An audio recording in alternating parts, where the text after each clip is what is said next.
Give me two because I'm hearing my voice, and so if I sound like I'm having a stroke, it's not. I'm just trying to hear my voice. So the first weapon we're going to bring out is a Model 1903 Springfield. This gun was a bolt-action rifle. It fired a 30-06 round, which was a very large round. I'm sure some of you that hunt still use that round today. Again, it was cycled by hand with the bolt on the side. And it was actually patented, well, I'd say patented, but the Germans actually used a K98 rifle. And if you see a K98 next to that, the guns are almost identical. The German Mauser company seen this gun, and they actually filed a lawsuit against Springfield for patent infringement. And this was actually going on during World War I. So imagine one of your combatants that you're fighting against is filing a lawsuit against you because you stole the design of their gun. So we're going to do a demo of this and show you how the gun worked and show you how it was fired.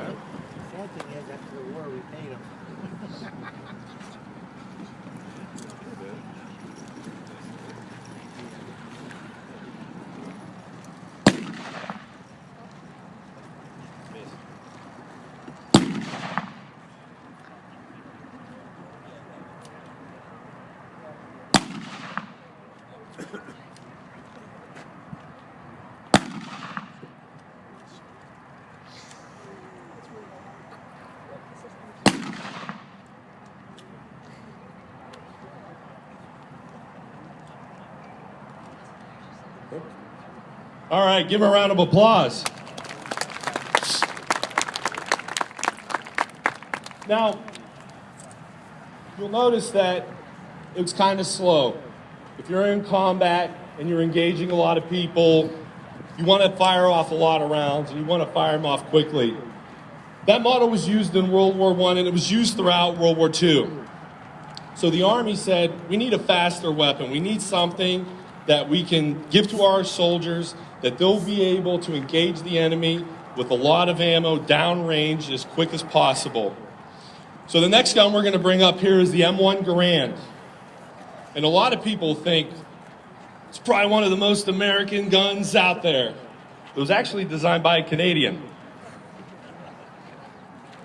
But as a lot of people said that this was one of the greatest battle rifles that was ever invented. So we're going to show you now, this weapon actually fires a 30-06 round, the same as the 1903. It's an 8-round clip that goes in, and he'll be able to fire this in semi-automatic mode.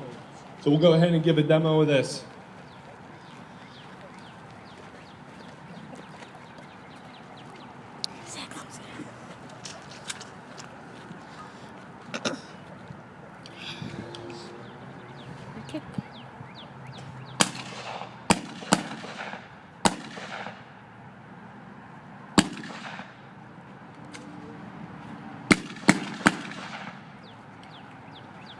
All right, give him a round of applause.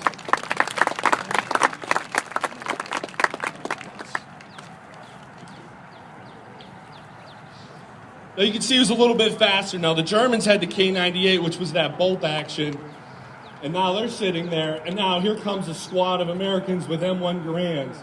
So for every one round they could get off, we could almost get off 8 rounds for every one of their rounds. So it was definitely the upper hand that we had on the Germans at that time.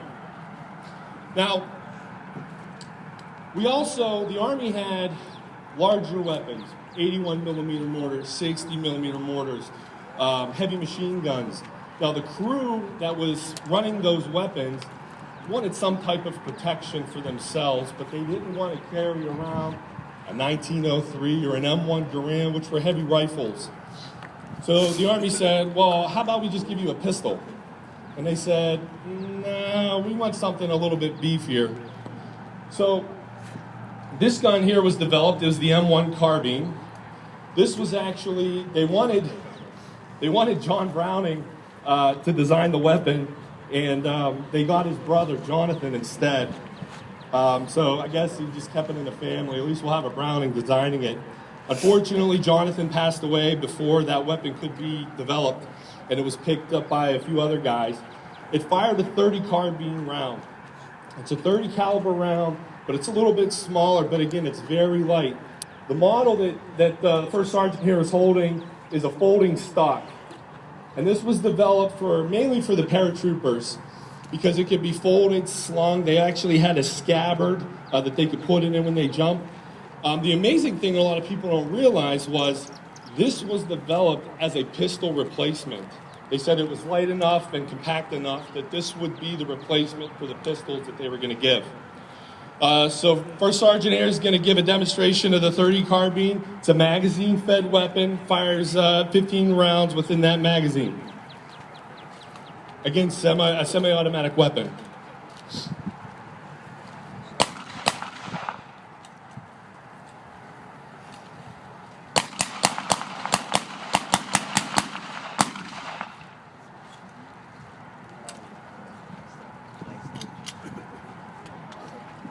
All right, how's that?